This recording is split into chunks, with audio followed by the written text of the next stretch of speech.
Today, for the first time, I'll be presenting Siyaq in English, and there's a couple of reasons for this. The first being that I wanted to discuss an important, albeit short, piece of literature written by Noam Chomsky during the Vietnam War. And the second is that this piece is directly related to the protests we're witnessing in Western universities today. I'm Karim, and today in Siyaq, we'll be discussing Noam Chomsky's The Responsibility of Intellectuals. For the sake of brevity, I'll try to make this short and sweet, especially since The Responsibility of Intellectuals is only a few pages long, but it's packed in content and historical significance. What we're seeing today in universities in the US and Europe has a historical precedent in terms of the anti-war movement, but it's unprecedented in terms of its fervor and scope regarding support for Palestinian liberation and the anti-colonial movement.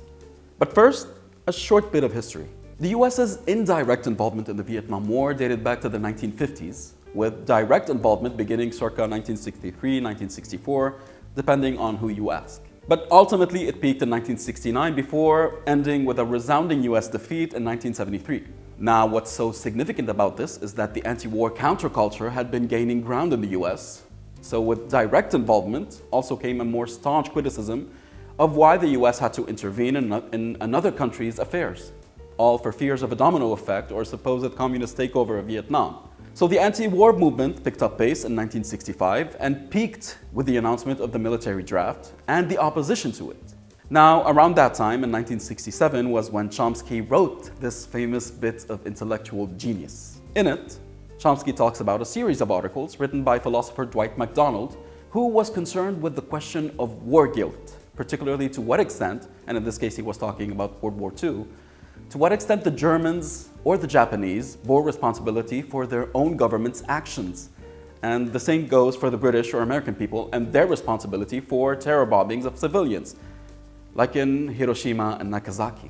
So at the time Chomsky first read these in 1946, he was still an undergraduate, but they still rang true when he read them again in 1967. For Chomsky, the issue wasn't just about the responsibility people bear. It's an issue that concerns intellectuals first and foremost. And the reason is that intellectuals are in a more privileged position to expose the lies of their governments and their ruling elites, particularly those actions that are known to be unjust and portrayed as being key to quote-unquote national interest.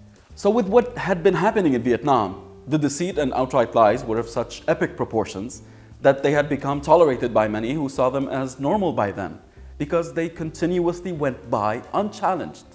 And to show this, Chomsky contrasts statements made by American administrations and their propagandists in the press and in circles of influence, who repeatedly, since the end of World War II, made claims about countries falling to Soviet influence, only so that the US could swoop in with force and reap the benefits instead, such as in Greece, Cuba, Iran, Asia, Central Europe, among others. So why all this? Well, because for many, it was taken for granted that American motives are pure, that America is the greatest country in the world for a reason, that it's a force for good in the world. This was American exceptionalism in the making. Basically, what Chomsky does throughout his paper is he peruses through the rhetoric put forth by the American administration and its propagandists regarding the war on Vietnam, showing that this is indeed a war of imperialism, which is kind of funny when you read how so many of them say that the US, in fact, has no appetite for imperialism.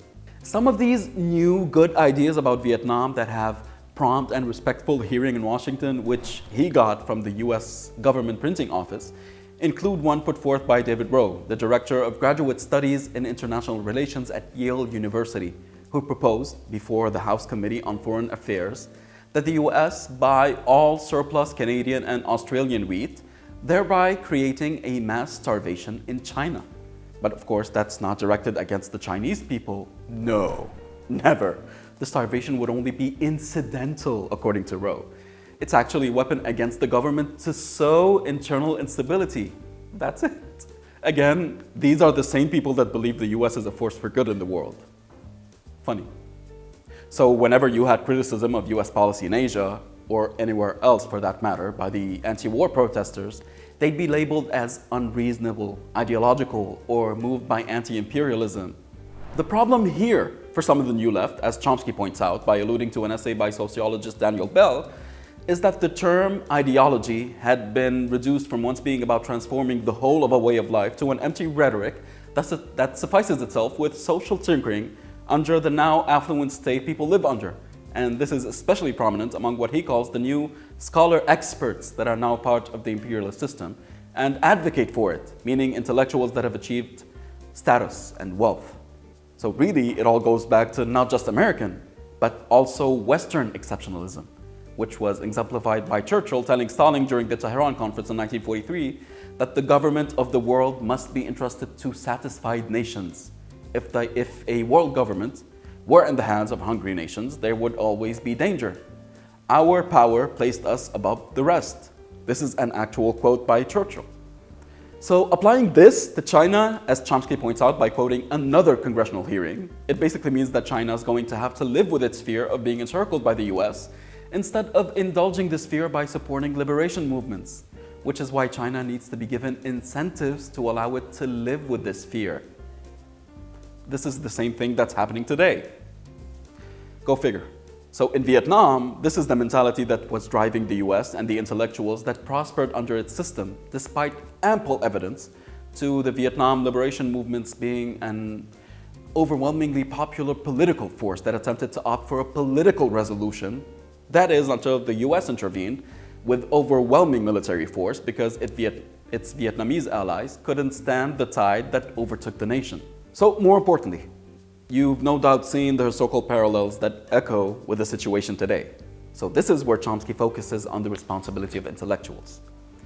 And I quote, "If it is the responsibility of the intellectual to insist upon the truth, it is also his duty to see events in their historical perspective."